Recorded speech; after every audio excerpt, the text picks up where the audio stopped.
Hi everyone, in this tutorial, I am going to show you how to fix we can't activate Windows on this device. So this is a very easy and quick tutorial. If you encounter a problem like this, don't worry.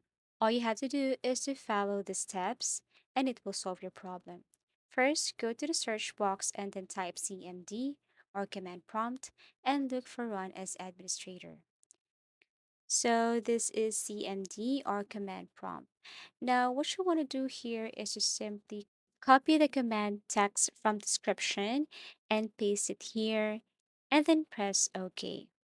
Okay, so you just have to wait as it is processing. So if you don't know how to paste, you just have to copy, right click, and then tap paste, or you can just simply do this Control plus V.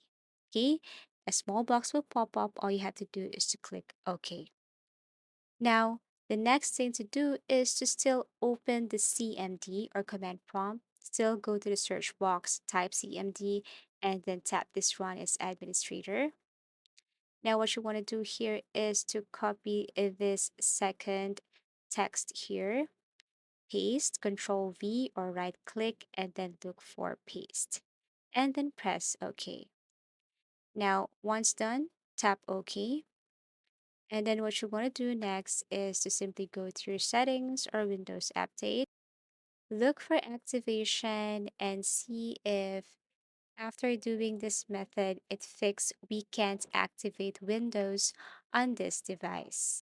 If you find this video helpful, give it a thumbs up, subscribe for more video tips and video tutorials.